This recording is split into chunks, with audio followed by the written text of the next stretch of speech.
Hi friends, welcome to Abees P S C world. Abees P S C വേൾഡിൻ്റെ മറ്റൊരു പുതിയ വീഡിയോയിലേക്ക് എല്ലാവരെയും സ്വാഗതം ചെയ്യുന്നു. ഇന്നത്തെ ക്ലാസ്സിൽ നമ്മൾ പഠിക്കുന്നത് മൗലിക അവകാശങ്ങളുമായി ബന്ധപ്പെട്ട പ്രധാനപ്പെട്ട ആർട്ടിക്കിളുകളാണ്. സെക്കൻഡ് ഫേസിൽ മൗലിക അവകാശങ്ങളുമായി ബന്ധപ്പെട്ട ആർട്ടിക്കിളുകൾ ചോദിച്ചതാണ്. ഇനി വരുന്ന സ്റ്റേജിലും നമുക്ക് ഈ ഒരു ചോദ്യം പ്രതീക്ഷിക്കാം. ഇനി ആ ഭാഗത്തു നിന്ന് നമുക്ക് മാർക്ക് നഷ്ടമാകരുത്. അപ്പോഴും നമ്മൾ ആദ്യമായിട്ട് നോക്കുന്നത് ആർട്ടിക്കിൾ 14 മുതൽ 18 വരെയാണ്. അപ്പോൾ ആർട്ടിക്കിൾ 14 മുതൽ 18 വരെ എന്ന് പറയുമ്പോൾ സമത്വത്തിനുള്ള അവകാശമാണ്. 14 തൊട്ട് 18 വരെ 14, 18 സമത്വത്തിനുള്ള അവകാശമാണ്. ആർട്ടിക്കിൾ 14 എന്താണെന്ന് നോക്കാം. നിയമത്തിന് മുന്നിൽ എല്ലാവരും തുല്യരാണെന്ന് പ്രസ്താവിക്കുന്നു. നിയമത്തിന് മുന്നിൽ എല്ലാവരും തുല്യരാണെന്ന് പ്രസ്താവിക്കുന്ന ആർട്ടിക്കിളാണേത്? ആർട്ടിക്കിൾ 14. അടുത്തത് ആർട്ടിക്കിൾ 15 ജാതി, മതം, വർഗം, ലിംഗം, ജനനസ്ഥലം എന്നിവയുടെ അടിസ്ഥാനത്തിൽ ഒരു പൗരനോടും വിവേചനം പാടില്ല. ജാതി, മതം, വർഗം, ലിംഗം, ജനനസ്ഥലം എന്നിവയുടെ അടിസ്ഥാനത്തിൽ ഒരു പൗരനോടും വിവേചനം പാടില്ല. ആർട്ടിക്കിൾ 15 വിവേചനം പാടില്ല എന്നുള്ള ആർട്ടിക്കിളാണ്. ആർട്ടിക്കിൾ 14 എല്ലാവരും, നിയമത്തിന് മുന്നിൽ എല്ലാവരും തുല്യരാണ്. 14ഉം 15ഉം ക്ലിയർ ആയല്ലോ. അടുത്തത് ആർട്ടിക്കിൾ 16 പൊതു ഉദ്യോഗങ്ങളിൽ അവസര സമത്വം. 6 വരുമ്പോൾ അവസര സമത്വമാണെന്ന് ഓർക്കുക. ആർട്ടിക്കിൾ 16 പൊതു ഉദ്യോഗങ്ങളിൽ അവസര സമത്വം.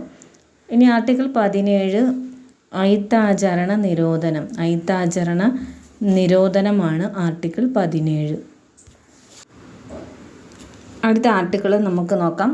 17 വരെയാണ് നമ്മൾ നോക്കിയത്. ഇനി 18ാമത്തെ ആർട്ടിക്കിൾ എന്ന് പറയുന്നത് പദവി നാമങ്ങൾ അക്കാദമിക്, മിലിറ്ററി ഒഴികെ നിരോധിച്ചിരിക്കുന്നു. ആർട്ടിക്കിൾ 18 പദവി നാമങ്ങൾ, അതായത് അക്കാദമിക്, മിലിറ്ററി ഒഴികെ എല്ലാം നിരോധിച്ചിരിക്കുന്നു. 18 പദവി എന്നൊക്കെ പറയുമ്പോൾ തലക്കെട്ട് അങ്ങനെ നമുക്ക് ഓർക്കാമല്ലോ. അപ്പോൾ ആർട്ടിക്കിൾ 18 തലക്കെട്ട് അങ്ങനെ ഓർത്തിരിക്കുക. അപ്പോൾ 14 മുതൽ 18 വരെയാണ് സമത്വത്തിനുള്ള അവകാശം. അടുത്ത ആർട്ടിക്കിൾ നമ്മൾ നോക്കുന്നത് 19 മുതൽ 22 വരെയാണ്. 19ാമത്തേത് ആർട്ടിക്കിൾ 19 6 മൗലിക സ്വാതന്ത്ര്യങ്ങളാണ്. ആർട്ടിക്കിൾ 19 6 മൗലിക സ്വാതന്ത്ര്യങ്ങൾ. അപ്പോൾ 9 തിരിച്ചിടുമ്പോൾ 6 കിട്ടുന്നത്. അപ്പോൾ 6 മൗലിക സ്വാതന്ത്ര്യങ്ങൾ ആർട്ടിക്കിൾ 19. അടുത്തത് ആർട്ടിക്കിൾ 20 ഒരു കുറ്റത്തിന് ഒരു വ്യക്തിയെ ഒന്നിലധികം പ്രാവശ്യം ശിക്ഷിക്കാൻ പാടില്ല എന്ന് അനുശാസിക്കുന്നു.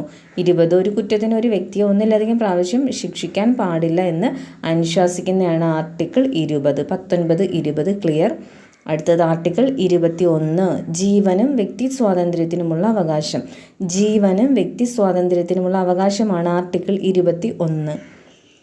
ഇനി ആർട്ടിക്കിൾ 21A ആണ് പ്രാഥമിക വിദ്യാഭ്യാസത്തിനുള്ള അവകാശം. പ്രാഥമിക വിദ്യാഭ്യാസത്തിനുള്ള അവകാശമാണ് ആർട്ടിക്കിൾ 21A. ഇനി ആർട്ടിക്കിൾ 22 നിയമവിധേയമല്ലാത്ത അറസ്റ്റിനും തടങ്കലിനും എതിരെ സംരക്ഷണം.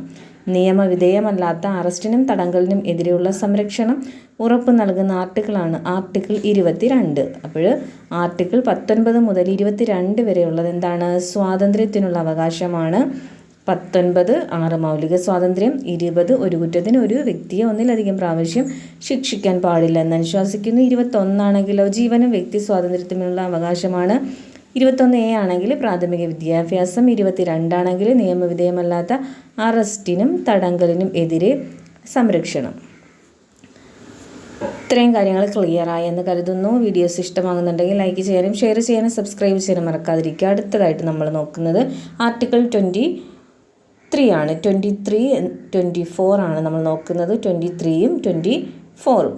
ഇപ്പോൾ 23 വരുന്നത് അടിമത്ത നിരോധനം. ആർട്ടിക്കിൾ 23 അടിമത്ത നിരോധനമാണ്. 23 അടിമത്ത നിരോധനം. 24 ബാലവേല. 4 ബാലവേല നിരോധനമാണ്. ഇനി ആർട്ടിക്കിൾ 25 മുതൽ 28 വരെ വരുന്നതാണ് മതസ്വാതന്ത്ര്യത്തിനുള്ള അവകാശം.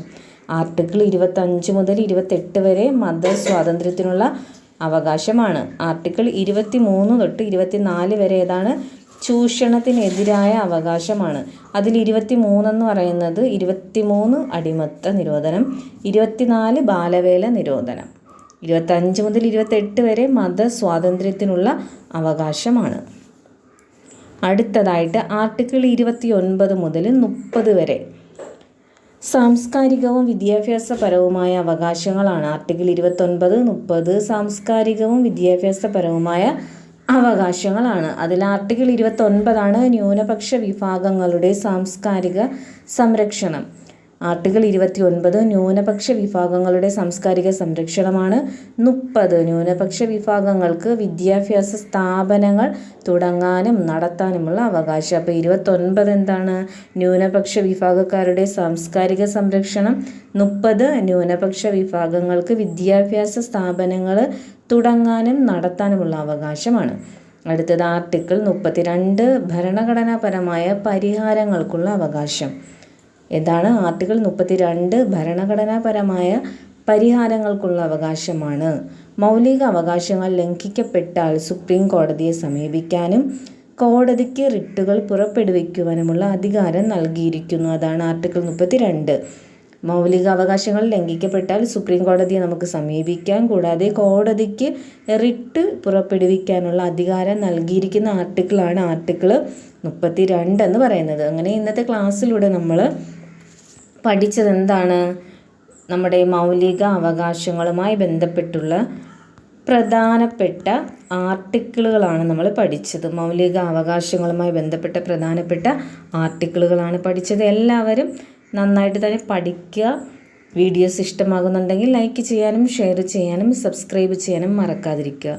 നമുക്ക് മറ്റൊരു പുതിയ വീഡിയോയിലൂടെ വീണ്ടും കാണാം. അതുവരെ എല്ലാവർക്കും നന്ദി, നമസ്കാരം.